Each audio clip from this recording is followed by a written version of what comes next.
So yeah, thanks for coming on this new show. Yeah. It's really great having you. I mean, you're very well known author and Mason. Um, you know a lot more about yourself than I do. I did purchase your book, Myth, Magic, and Masonry, and I Uh-huh. think I read most of that book. Excellent book, very deep. It kind of brought in the whole astrological connection to Masonry. Yeah. Um, so yeah, I'm just really happy to have you on the show, and hoping we can just have a kind of natural discussion. I have some questions, some basic framing questions Uh-huh. um, that maybe could get us started. Like the first one is like your name sort of always struck me. This I don't know if it's pronounced Jaime, like in its real sense, or is it Jamie? My mother says Jamie, Uh huh. but half of the people say Jaime, half of them say, Yeah. Jamie. But the thing is, we were talking about, I grew up in Connecticut, Bridgeport, Connecticut. So there's the Portuguese and Puerto Rican and Cuban population. My friends, people I went to school with, coworkers, etc., would call me Jaime. I see. Uh And huh. then I moved out west at 19 years old, and all the Mexican population calls me Jaime here, which is a lot of people, right? People I Right. work with, friends, etc. So I end up answering as much to Jaime as I do to Jamie, and to be honest with you, I don't even have a preference. Yeah. So Yeah. so what about so Paul's your middle name? Yeah, that's, embarrassingly, I'm not a huge Beatles fan. Like Mm. if we're talking about the Beatles Stones dichotomy, I will go Stones 9 times out of 10. Uh, Uh, but but my mother was a Beatles fan, and her being a hippie and everything, I I'm pretty sure that's where she got the Paul from, because I that was see. her favorite Beatle. And then Lamb is my stepfather's name. He came on the scene when I was about 2. So Oh, so interesting. yeah, and then so my familial names, like hereditary names, not that it matters much to me, but I happen to know them. Um, my biological dad's last name was Haddad, which is Lebanese, Haddad. Okay. And then my mother's maiden name was Marinko. Marinko is Russian Slovak. So, Oh, so I guess, interesting. yeah. So I guess in terms of genealogy, I'm Lebanese and Russian Slovak, which is interesting, the Wow. Lebanese thing, because because of the Phoenician angle, and That's because right. of the kind of Tyrian angle and things like that in Yeah, Masonry. I that's don't know. nice. Yeah, yeah, so you have a little bloodline connection to some of the stuff that you're interested in. It's I small, in mean, a small way. Who knows, right? yeah, We like to think that anyway sometimes. yeah. Yeah, I have a kind of a mix of my dad's side. French.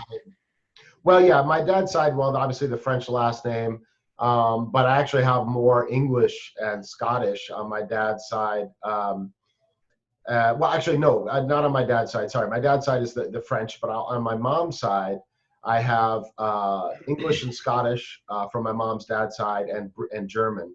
And Uh, my mom's side, the maternal side, is like Hungarian Ashkenazi Jew. So, okay.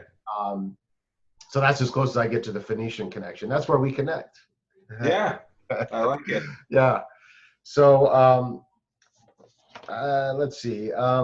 I guess I'd like to hear a little bit about how you originally got interested or found out about Masonry. What attracted you to joining the fraternity? How did that whole transformation take place? I'm sure it's a long story. I can make it short. Good. Okay, good. Uh, let's start. I was born in 1970. No, I'm kidding.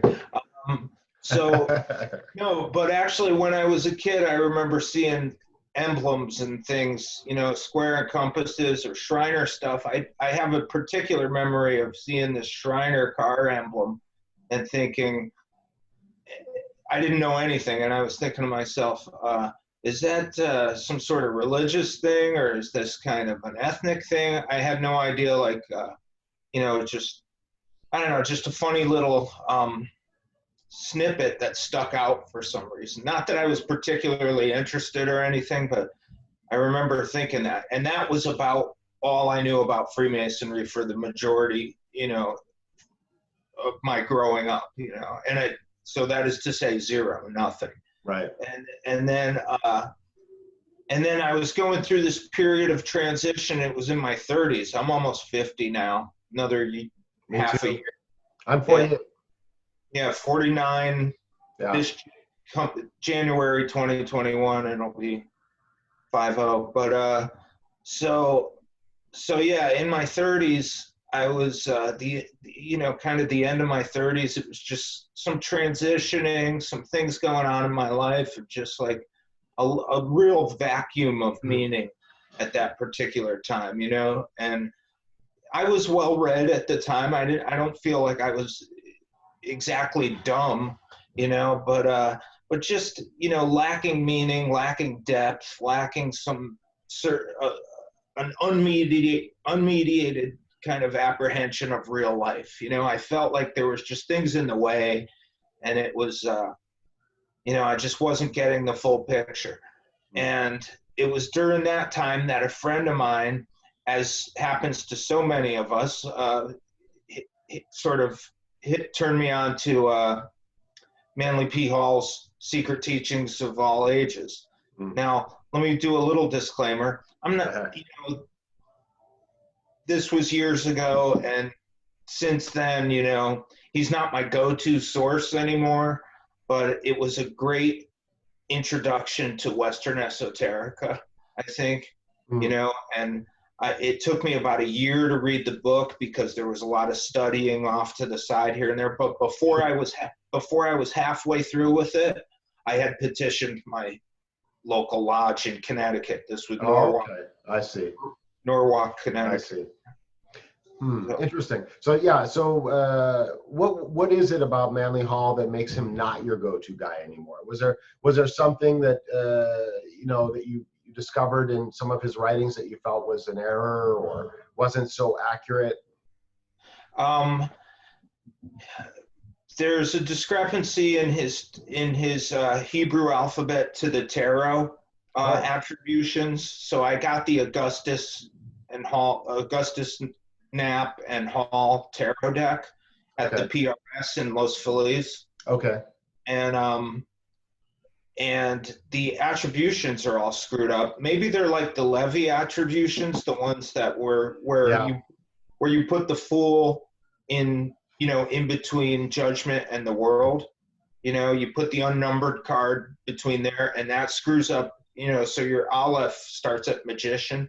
And I remember, over time thinking, okay, these are not the attributions that I'm more conversant with, or the ones that I prefer. I see. So that's one thing. Mm-hmm. But then there was his sort of puritanical approach to magic. He's definitely seems to be more on the philosophical and mystical side than on the active sort of magical side of things. And go back and read in Secret Teachings his ceremonial magic section. Okay. It's kind of farcical. So be prepared. It's cringy almost. Okay. How puritanical it is. And plus his Kabbalah is just really jacked up, I think. His Kabbalah is very strange. And it's... Does his Kabbalah have a Q, a K, a C? He uses Q, and he should use Q because he's doing Hermetic. Right. He's more in the Hermetic. That's right. Domain of Kabbalah. So I think of, of course, Jewish Kabbalah being with a K generally. I mean, and these are just touchstones. I think they're kind of malleable definitions or whatever, or denominations, I guess. But K being Jewish Kabbalah, so everything up to Isaac Luria maybe or something like that, you would say K, and then the Kabbalah Cabala, so the Latinization of the Hebrew, and that being more like the Florentine Neoplatonists and the German sort of Renaissance, Kircher, etc. Reuchlin, I think, probably used a C. And then once you get up to maybe, certainly once you get up to the Victorian era with GD, etc., then you get into Q, Hermetic Kabbalah. And I think the main difference is that kind of synchronization that comes with it. So in other words, now all of a sudden the tree can accommodate mythological archetypes from Egypt through Greco-Roman, Mesopotamian, etc. They can all live on the tree kind of, and paths have their attributions of the tarot, which you don't see in Christian Kabbalah with a C, and you certainly don't see it in Hebrew Kabbalah with a K. So that's right. Kind of delineate them. So it becomes sort of the Tree of Life version, the Tree of Life with 1,000 faces, the monomyth version that can accommodate. Yeah, that's nice. Certainly my favorite operating system, because I like to synthesize these ideas, and I like the analogous thinking, or that sort of theory of analogy. Yeah, me too. Yeah, the sort of relations of everything, how everything sort of relates and connects, and everything sort of symbolizes everything else in a sort of refracted way. Well, so, doesn't it give us a kind of a unique vantage point when we could zero in? And that was really the premise of Myth, Magic, and Masonry, was that I took the subject of Masonic ritualism, symbolism, and our central allegory, and I made 4 distinct vantage points from which to kind of zero in on the material. And I think that works for me. Some people are more linear, and some people like to follow a single thread and I'm not saying one way's better. Of course, that makes perfect sense. So now to come back to something a little more mundane. What's your mother lodge, and what lodge are you currently most active in, would you say? My mother lodge is, when I was raised, it was St. John's number 6, F&AM, Norwalk, Connecticut, chartered 1765. But now there's been a merger with Oldwell, which was across the Norwalk River. And they used to be one lodge. I'm just giving you the backstory. They used to be one lodge, but when I think during the Ancients and Moderns split, or at some point long, long ago, they split up. And now they finally, I was there just before the merger. So they, now it's Oldwell, St. John, number 6, F&AM, Norwalk, Connecticut. That's my mother lodge, and I'm still dues current there. And I go when I can, but I'm out in Phoenix now. Right. And my lodge here, I'm a charter member of kind of an MRF style lodge. We don't like to say TO or anything necessarily. There's no sense. It's just Freemasonry. It's not elitist or anything, though. Right. We wear tuxes, and we insist on good meals. We have education at every stated. We like to put on events that are of some quality and have some weight and depth to them. And we try to heighten the experience with good lighting, a nice presentation. We try and do the best sort of ritual work that we can.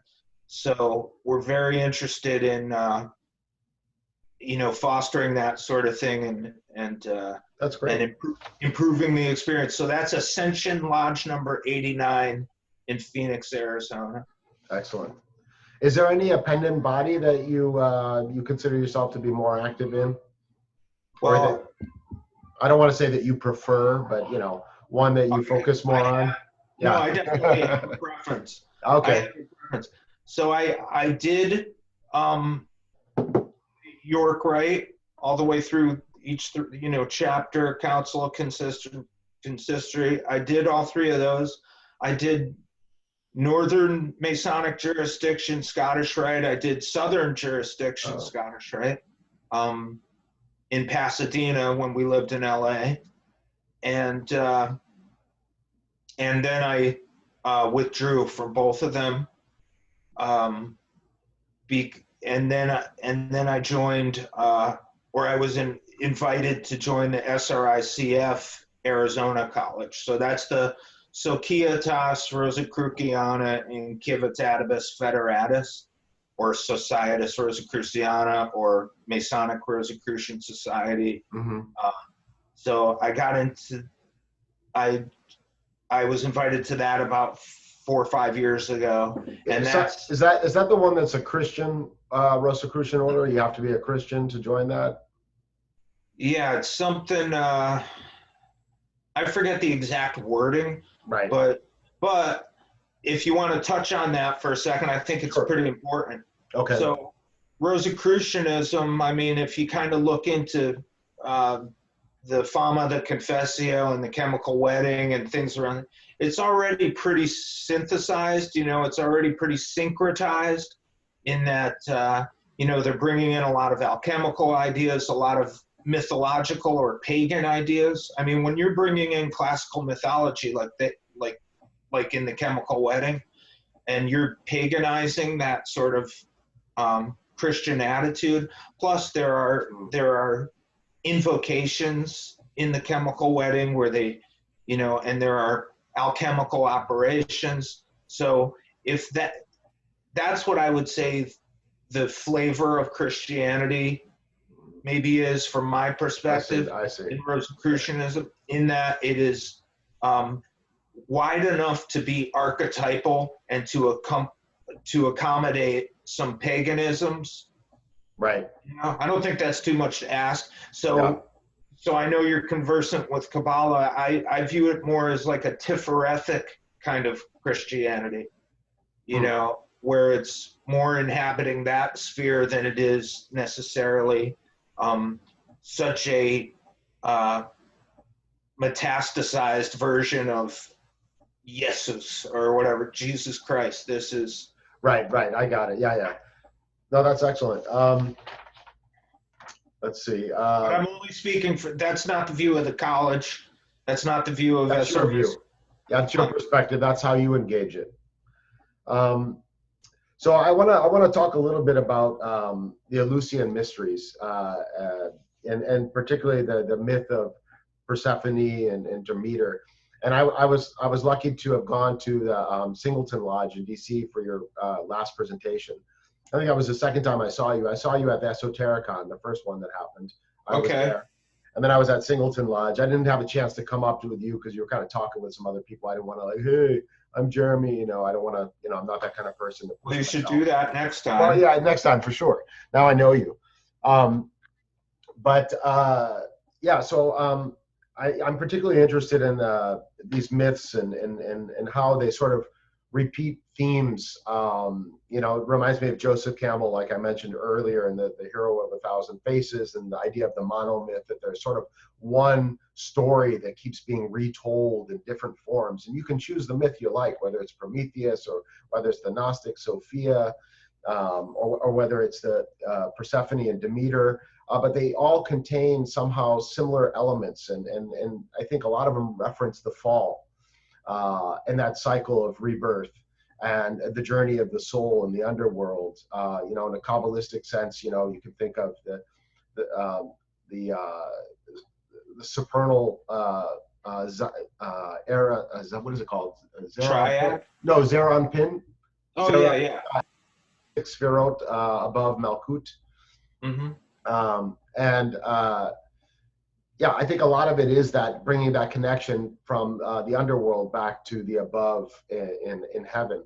So I just want to get your sort of take on Persephone and Demeter and the idea of maybe actually before we even get into that, maybe we should go over the myth just generally for the listeners who might not know anything about this. Would you be able to give a sort of quick and dirty summary of that myth? Yeah. Okay. So Persephone, the daughter of Demeter, and you could say, the Latinization Proserpina, the daughter of Ceres, etc. But we'll stick with the Greek because I believe the first appearance of that is in the Homeric hymns. So Persephone, daughter of Demeter, is out picking various types of flowers in a field, with other nymphs, or not other nymphs, because she is not in herself a nymph, but she's out in the fields by the sea, picking flowers. When all of a sudden there's a gaping chasm opens up at her feet, and with his chariot and steeds, Hades bursts forth from the underworld and captures her, takes her onto the chariot, and then back down to Erebus, I think, is the actual vicinity of the underworld where he takes her. I think it's called Erebus, because you know how there's Tartarus and various... Right, and Tartarus is like somehow even lower or something than the underworld. I think so, yeah. Hell of the hell or something. Right, so he takes her to Erebus, which is where his kind of setup is, his domain, right? Yeah, and he takes her down in the chariot, and Demeter hears the scream. Oh, so that sequence is known as the rape of Persephone. Yes, is what you would call it. So yes. Demeter hears the scream, and she asks around, and she's looking for Persephone, and she's very distraught, naturally being her mother. And she asks around, she's looking around, and she can't find her. She doesn't know what happened to her. Finally, somebody, I forget who, tells her that Zeus brokered the transaction with his brother, Hades, they're brothers, and he said that, okay, you can have Persephone as a bride. I forget what he was leveraging that against, but there, as always, there's some sort of social leveraging going on in mythology, and then Demeter is still wandering around.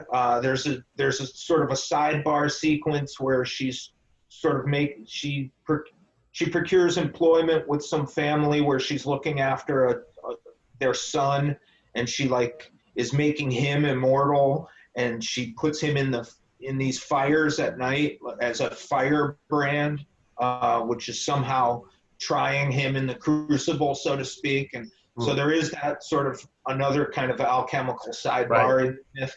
And then anyway, she won't make the plants grow, and she won't tend to her job of,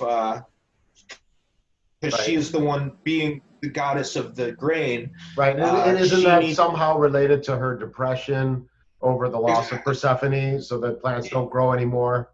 Yeah, so Zeus sends, I think he sends Hermes, being a messenger. Right. What's going on? Can we fix this? So Hermes goes down to Hades.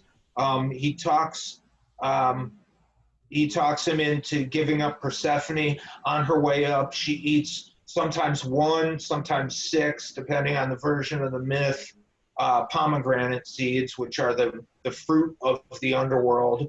Or they're associated with the fruit of the dead, I think it says exactly in it. Wow. And so because she partook of the fruit of the dead, she has to spend what they say a third of the year down there. So there were actually 3 seasons, like the Egyptian division of the year.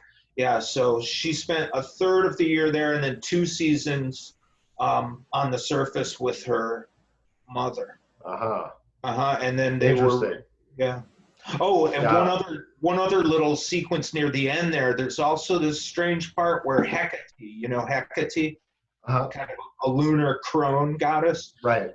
She is involved in their triad. So you get Persephone, the Kore, Kore, the maiden. Right. You get Demeter, the mother, and you get Hecate involved in their triad, and Hecate is the lunar crone. Right. So you get the maiden, the mother, and the crone, which in modern, well, not necessarily modern, but in pagan or Wiccan circles or things. Not that I know a tremendous amount about this, but Right. I know that they venerate those 3 phases of the moon, and I think it can be traced to that very myth.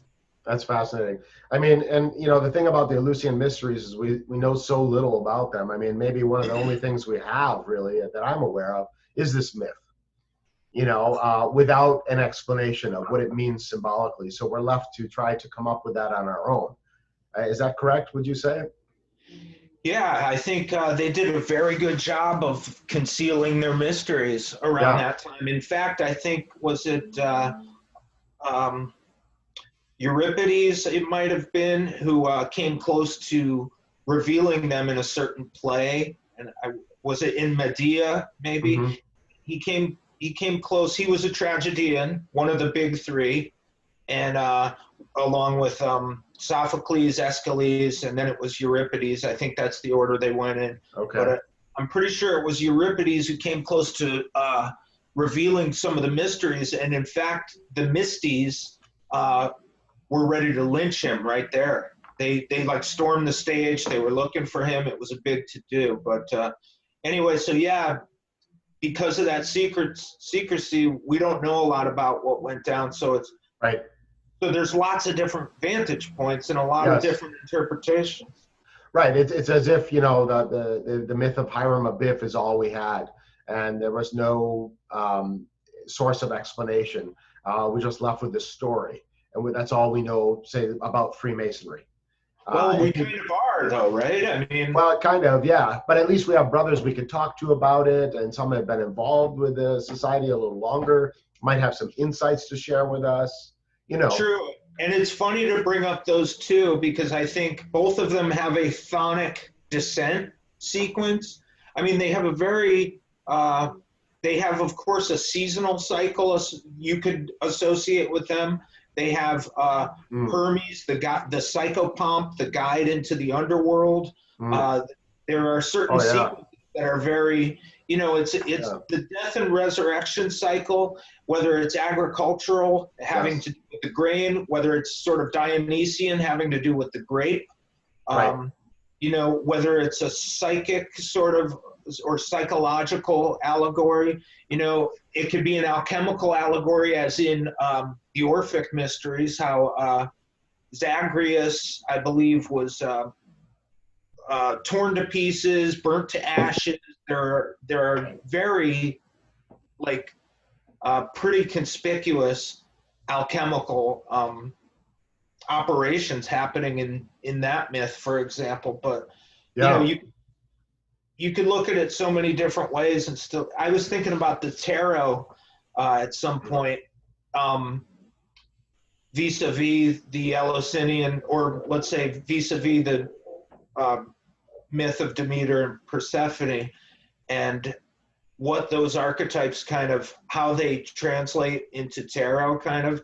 And I think of Demeter as being the empress, associated with Venus and fertility and that those sort of earthy elements. And then I think of Persephone being the maiden, as the high priestess, because the virgin, the maiden, who makes a descent, how path 13 goes down from Kether to Tifereth through Da'ath across the abyss. It goes down the middle pillar, right? Mm-hmm. And that's where the maiden is. So she makes her sort of descent while Demeter kind of stays, because the path of the Empress is 14, which goes straight across from Hokmah to Bina. Mm-hmm. So she's still up in that supernal kind of triad, the top there, with Hokmah and Bina and Keter.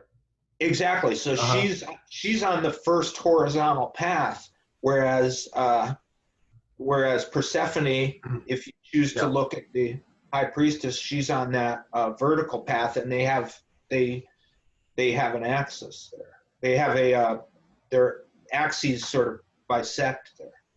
Right. I mean, I was looking at the tree of the Kabbalistic tree of life and trying to kind of get a sense of where these actors might lie on there. And I thought about Zeus, traditionally associated with Jupiter, and in one sort of congruence, Jupiter is associated with Hesed. Yeah. Right. And so if Jupiter is Hesed, then Demeter might be Gevurah. Perhaps, sure. Right? And so and then Persephone's fall into the underworld would be, the below, which is this world that we're in right now, Malkut. Yeah. Yeah, and one interesting thing there's another nuance in that story of Persephone searching in the flowers. There was one flower that was special that caused the so-called fall, and I think it was called the narcissus flower. Oh yeah. And that's very interesting too. That's where we get the word narcissist, and apparently I don't know if Narcissus looked at himself in the mirror so much that he eventually died or something. I don't know the whole story of this. That's very interesting. The myth of the naming of that flower has to do, the flower is named after the myth of Narcissus. Right. Yeah. And so that flower was ultimately enticing, and it was meant to entrap Persephone. So that's like this sort of the forbidden fruit in the Garden of Eden. Hey, don't touch this tree. I know the fruit looks sweet and everything, but you're forbidden to eat. You can eat anything else, but not this one.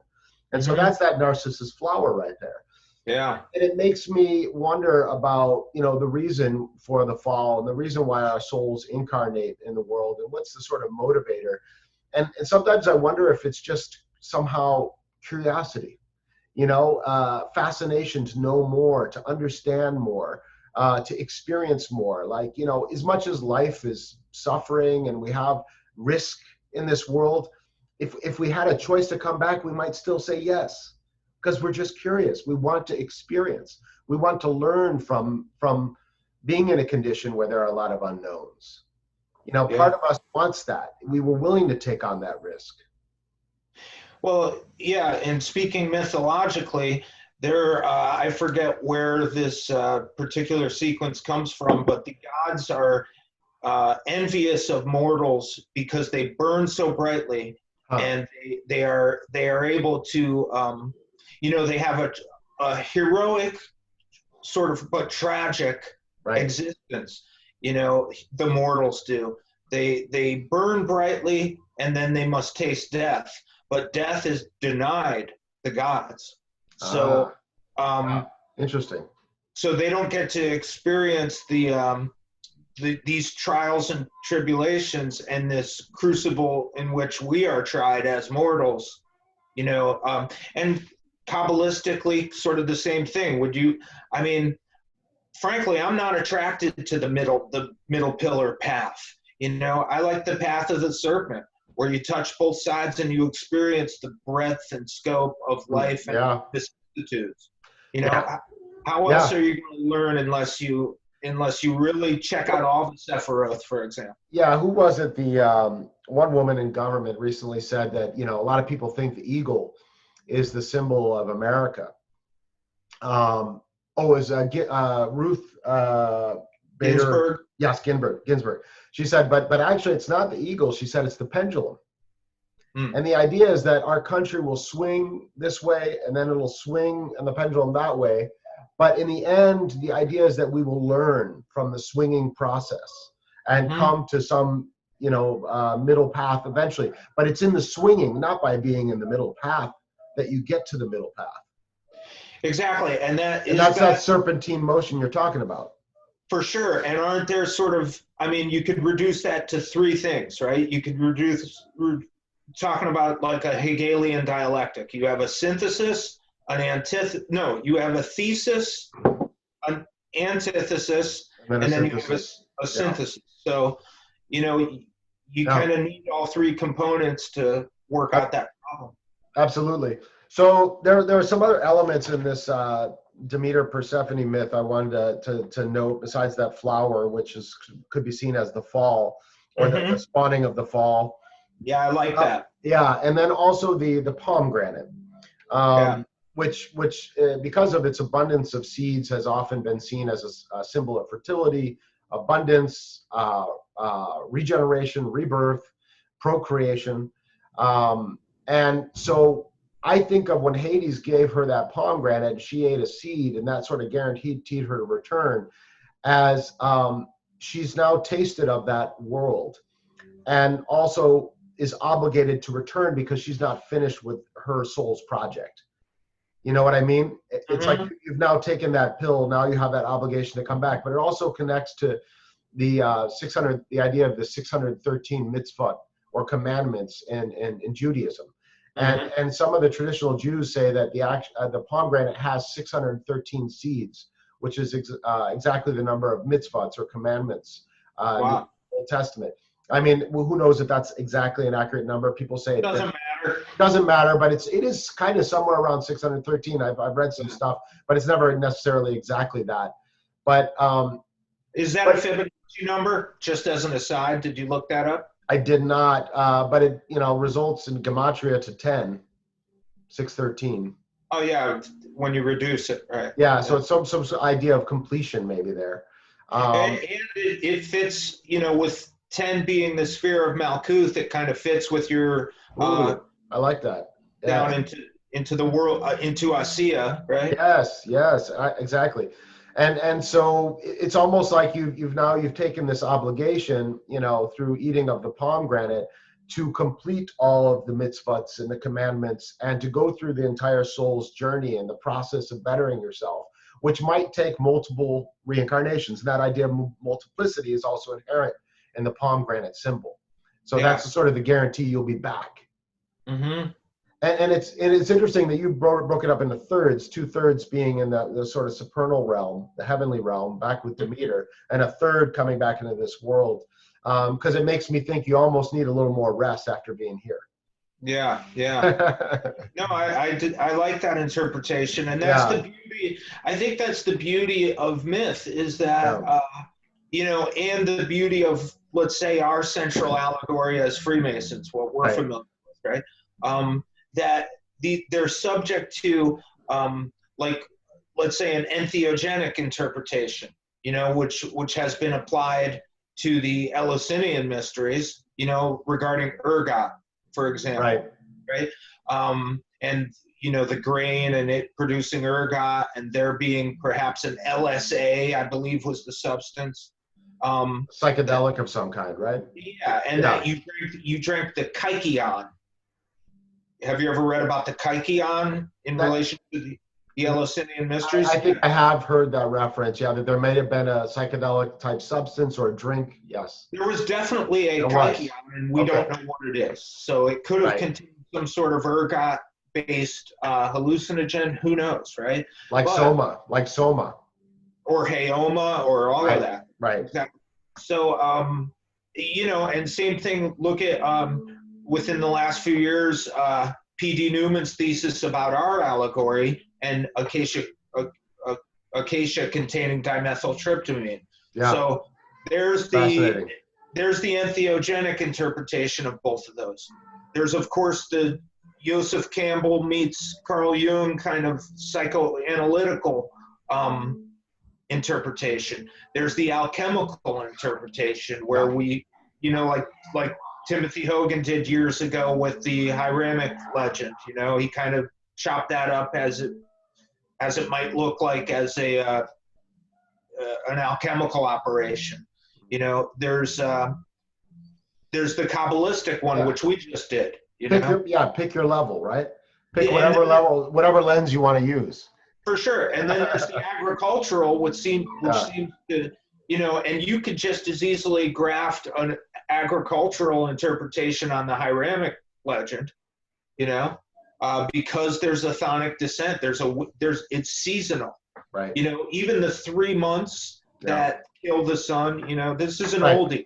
Right, and the whole idea of just cycles being a pervasive concept, that everything is cyclical, and then, the whole idea of Persephone has to keep returning. That's just a very common theme. There's one other aspect that I thought was interesting in this myth, Persephone and Demeter, and this idea of what the rape of Persephone, that it's called the rape of her, even though it's really kind of an abduction. But it's interesting that there's this term rape used of Persephone, in particular because it reminds me, I've studied a bit of Gnosticism, of Sophia as the divine prostitute. It also reminds me of the concept of the whore of Babylon, perhaps being the underworld or Malkut. And who's the prostitute? Who's the whore? Who's being raped here? But the divine soul being raped by the process of descent into this gross material world of quote unquote imperfection and problems and lusts and animalistic urges and etc. Such a divine essence, a spark like that, having to come down so low into this world is a kind of a rape. It's a kind of a prostitution of the soul. Yeah. Yeah. And so go ahead. Oh, I was going to say that is certainly a Gnostic interpretation of it. I mean, because frankly, a lot of Gnosticism, there's just a lot of, it's pretty dualistic in terms of the spiritual and the material, and how their teachings, most of I think there are monist sects of Gnosticism. I'm not sure which ones they were, but most of them are dualistic or were dualistic, and definitely sort of were world hating, I would say. Right. But again, I mean, my critique personally on that is we talked about going up the tree like this and not the middle pillar. We talked about experiencing the vicissitudes and the trials and tribulations of life. Yeah. And we talked about how even the gods envied the mortals in that regard, in that they were meant to taste death, and they were meant to go through these vicissitudes and to be tried in that crucible, which is why me personally, I've never gotten along with that sort of dualistic idea of the spiritual material. I view them as being sort of two sides of the same coin. And plus, frankly, like philosophically, in a post sort of Kantian world, right? Immanuel Kant, with how he was a German idealist, right? And he posited that the material world is really an idealistic concept. It's something that we come up with. It's a projection of our psyche, essentially, in so many words, right? That we create the map, and there is no territory per se, Yeah. Not only the map is not the territory, but the map is there is no territory, in that sort of, in one aspect of that Kantian. Obviously, it's a lot more convoluted than that. Sure. So there's something to be said for the external world being a projection of our imagination, let's say, and I think that fits with magic. I've written a lot about magic as well. Right. And is not magic sort of the projection of our imagination through an act of will, almost like a miniature creation? Well, to think about this, I mean, if we are a spark of divinity, if we have God within us, right? We have part of God, and we are intimately God and connected to the Creator through our soul, or whatever you want to call it. Are we actually in a co-creation process with the Creator? I think so. As we're one. Yeah, well, that seems as simple as free will or determinism. There you go. I mean, it seems as simple as that, and I'll go free will anytime. Oh, yeah. Especially as a Freemason, because that's kind of the basis of our thing, isn't that? That's a pretty primary question to our thing. So taking that back to what you were talking about, and the Gnostic idea and these dualistic post-Zoroastrian really ideas, because that first kind of division into dualism that we see in Zoroastrianism. Yeah. I'm not a huge fan of it. No, I won't say that. I have a hard time getting my mind around that in a logical way. That's a viable kind of cosmology or whatever, Right. I mean, it's the whole idea of, beyond good and evil, overcoming the dualism of this world, even though the test is sort of based on this idea of dualism. And it comes back to the idea of the high priest walking across the checkerboard floor. He walks across it. He doesn't, he disregards whether it's, oh, here's a white, here's a black, I have to go clearly in these ones. No, he just walks across it because he's gone beyond that. He can see how it's all actually a unified whole that makes good sense. Mm-hmm. And it's right. And it's just in that sense. But if you get lost in the black or lost in the white, you're then in that dualistic, reality. Exactly. And the symbol is the checkered pavement. It's not the black square or the white square. That's right. This unified pavement. Yeah, exactly. And in fact, the what is it called? The tessellated border around it is supposed to symbolize that idea. I don't know if I'm going to put it in the right word. That idea that it does all make sense. That there is a unification and a glory to this construction of the black and white checkerboard floor that is beyond good and evil. Yeah, a monad of sorts. Yes, exactly. Yeah. So that's great. So I think we covered the Demeter myth and Persephone pretty well. We touched on some really interesting points.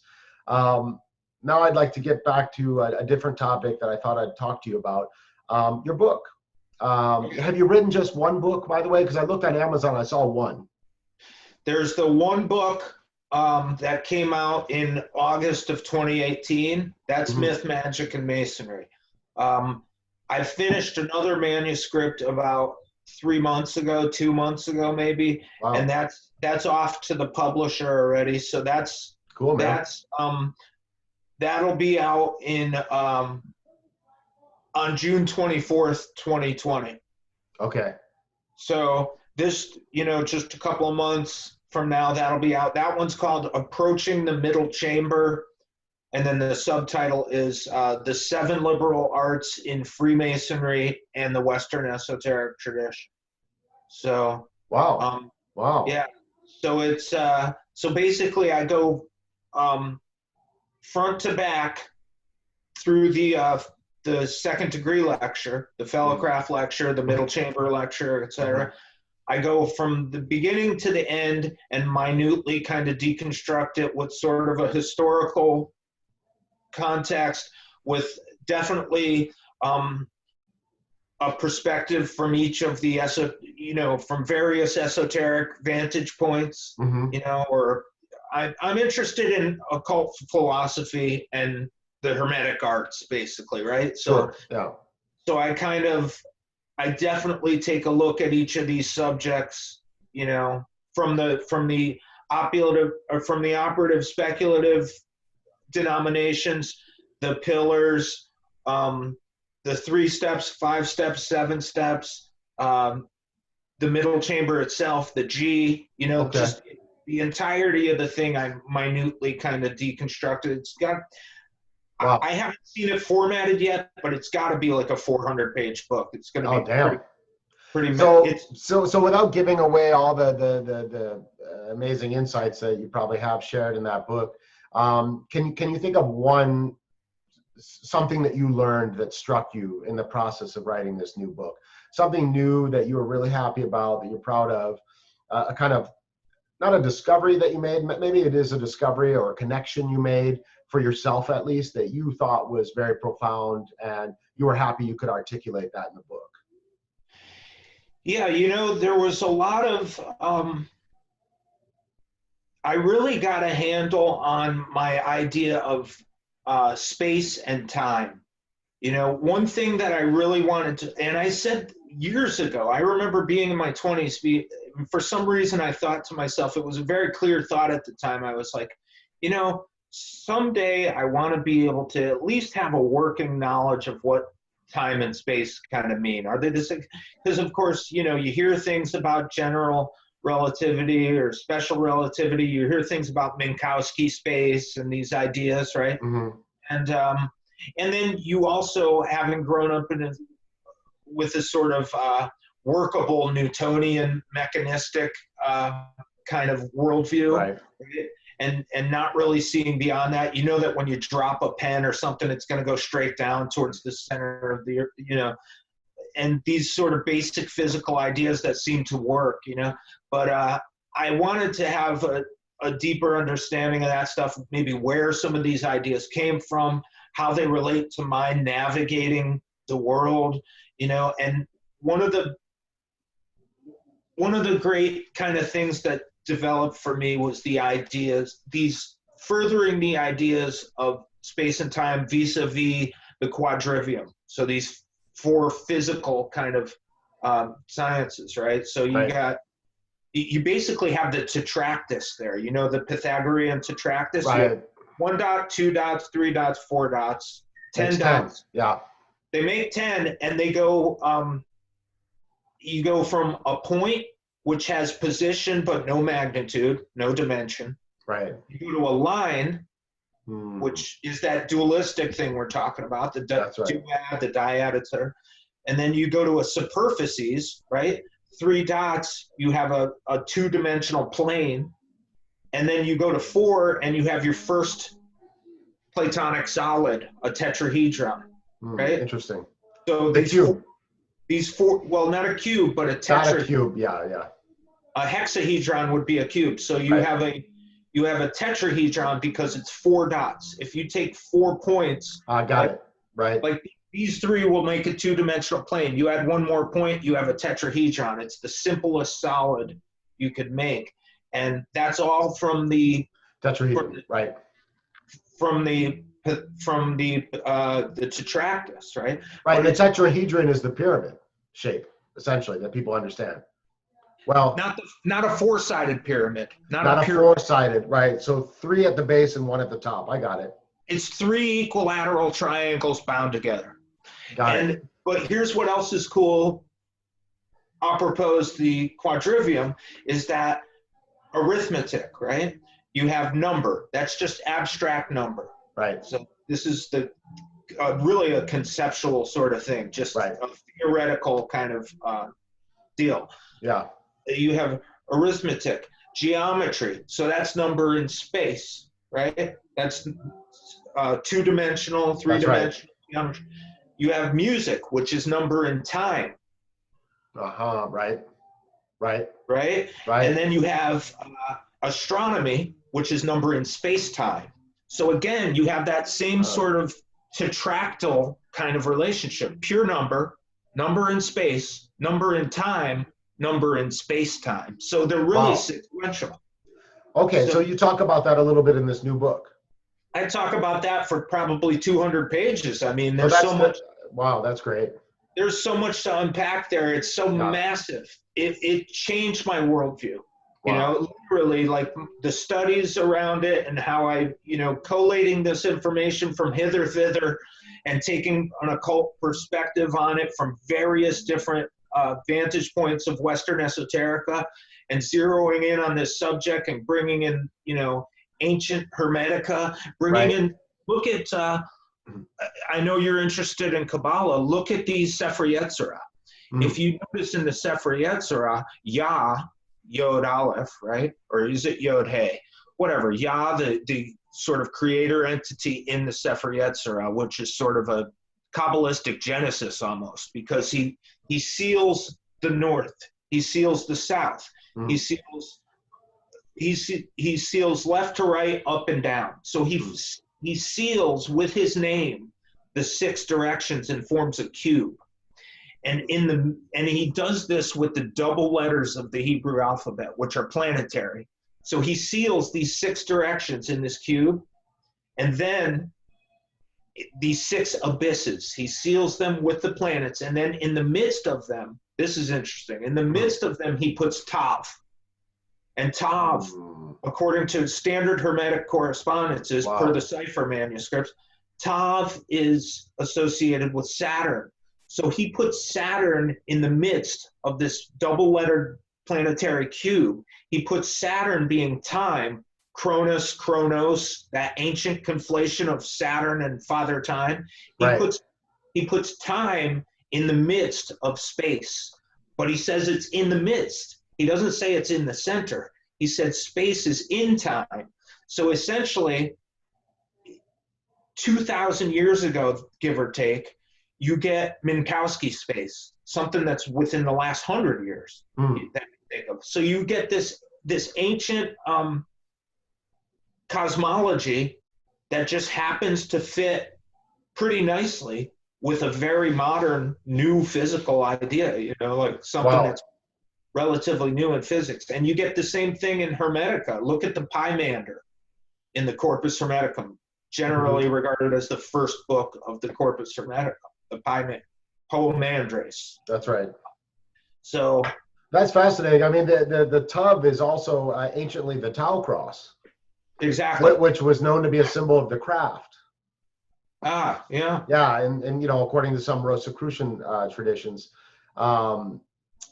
And so, yeah, I think that's really interesting. And also the Tav is the last letter of the Hebrew alphabet. Exactly. Aleph is the first. Yeah. Yeah. And so supposedly, you know, God is the first and the last, that, you know, we are one in the end. So you have the creator, and then the ultimate is us as the final creation.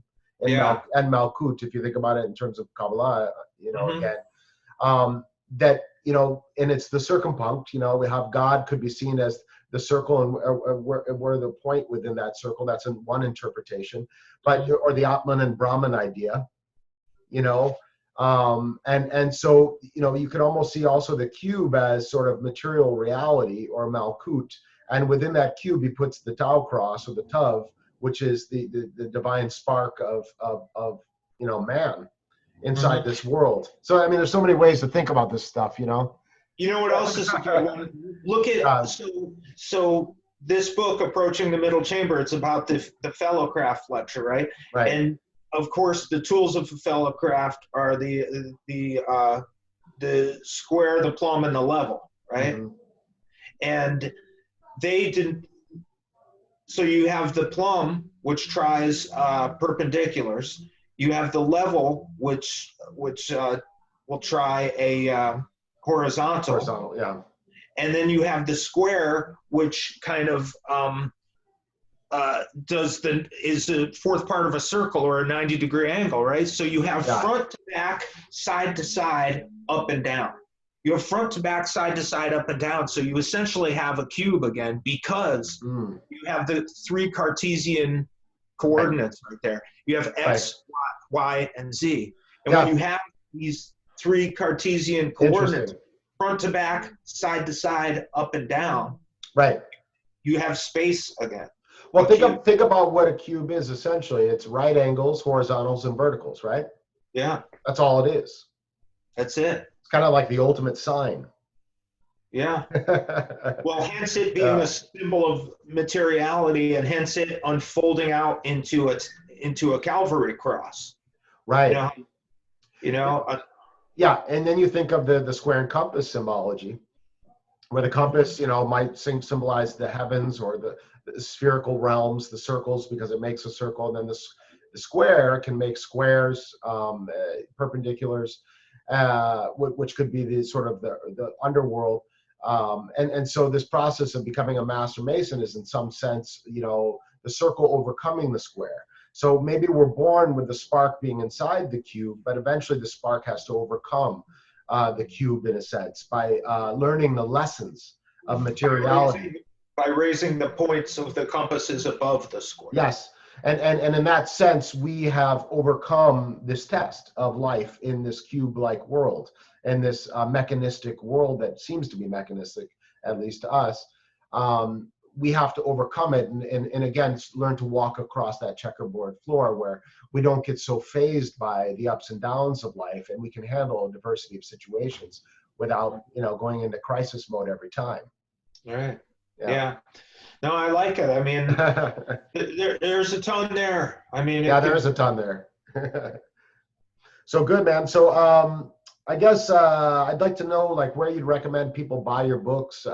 I know you have Myth, Magic, and Masonry. I saw it on Amazon. I don't know where this new book's coming out, or where you prefer people would go to get your books, but I highly recommend them. You can go to thelaudablepursuit.com. I think the website is just laudablepursuit.com, but it might be thelaudablepursuit.com, and that's the publisher. Okay. So that's Jason Marshall and Matt Anthony. They're from Valley of Guthrie, Scottish Rite. They're Oklahoma Masons who have an imprint. They put out my book in 2018. They put out P.D. Newman's Alchemically Stoned in 2017. My new book is coming out on that imprint. approaching the middle chamber, and they have a website. So that's the best place to buy it, because then you're not getting Amazon in the mix. Yeah, exactly. You know, I mean, go to Amazon if you want, if it's easy, if you got Amazon Prime or whatever. I mean, Myth, Magic, and Masonry, it's easy to find on Amazon. But if you want to cut out Jeff Bezos or whatever, you can go directly to the publisher, and that way, you know, we don't, they're not taking a bite. Awesome. So I want to talk about one last thing before we close the show here, but I want to talk about the COVID-19 and Masonry, and you know, an idea I've tossed around. I don't know if you saw that first episode, that perhaps a Masonic revolution is occurring. I mean, there's a revolution occurring in a lot of things right now because of what's happening. And in a way, I think of this as a kind of like an enforced Sabbath from God. Like, we've been going continuously, all of us, for way too long, nonstop, not reflecting. And it doesn't seem like the world's headed in a super great direction. And so it's almost like, you know, the great architect has called a halt to everything globally. Just completely halt, freeze, stay home, reflect, rethink everything. And I see this as very similar to the idea of the Sabbath. You know, one day a week, on the seventh day, you rest from all work, from all activities, and you get back to what matters most: your family, your friends, having a drink, having some good food, sharing stories, reading a book, you know, thinking about God, meditating, you know, and we often are way too busy to do these things these days. Now, suddenly, we're given that opportunity to do all that stuff. I mean, obviously, it's not within the nicest frame, you know, of a virus that's out of control, but there's a transformation happening, and this is a very special moment in the history of mankind, I think, right now. I've never heard of such a thing where global shutdown. This is, in a sense, our flood. And I feel like as there's a revolution, a lot of things occurring right now because of the situation. There's also one occurring in Masonry, in the sense that a lot of this online fellowship and education is occurring. And I think a lot of the esoteric stuff is going to rise up. And I think that, especially with the young Masons, this is something people want. So I just want to get your thoughts on that. You know, I really like that it is an opportunity for us to invest ourselves in the process of coming to terms with something that is palpably, you know, real, right? So this is a generational event for us. Yeah. I mean, whether you're Masons or John Q. Public, whoever, this is a massive, massive deal. And it is an opportunity for us to sort of come to terms with, you know, its consequences. So I think that's without putting a label on it or putting it in this box or that box, a lot of people are dealing with issues of mortality. A lot of people are dealing with not only the inconveniences of not having toilet paper or whatever, right, but how am I prepared? Am I crossing into the line where I'm operating on a fearful kind of vibration? You know what I mean? Is that healthy for me? Does this work for me? So this is a massive opportunity for us as a species, really, to reevaluate and set and recalibrate our relationship to real life, because now we have to face real life. Oh yeah. So it's not, I can't junk out on the television and kind of lose I could, you know, but this is such a present situation that it really takes us and puts us into, okay, sink or swim mode. How am I, what is my relationship vis-a-vis life itself? So in that sense, it's a tremendous opportunity for personal growth, for reflection. And I mean, it's certainly not something to be avoided.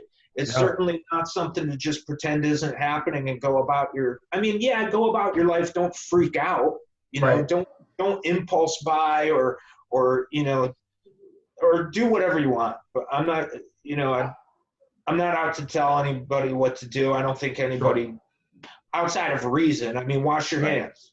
But, and sing happy birthday while you wash your hands. How many times? Just once? does that work? I don't know. Then I think it's a timing thing. If you sing the happy birthday song, then that's sufficient rather than counting how many seconds you wash your hands to kill the virus. I'm doing it maybe 5 seconds longer than I normally would. Me probably. Too. Yeah. I think I'm down for about 7 to 10 seconds, really. That's about what I do. Yeah. But anyway. Yeah. Yeah. What a great opportunity. Make the most of it. Yes. I'm gonna make the most of it. I'm gonna try and learn more about myself, more about the world. Excellent. That's all we can do. Be aware. Yeah. Okay, well, brother Jaime Paul Lamb, this has been an awesome show. I really Call me Jaime. Jaime. This has been a great show. Thanks so much for having me. It's a blast to just chill and sit and talk with another Mason, and we got to have our coffee. We did indeed. So cheers to that. Cheers, brother. Cheers.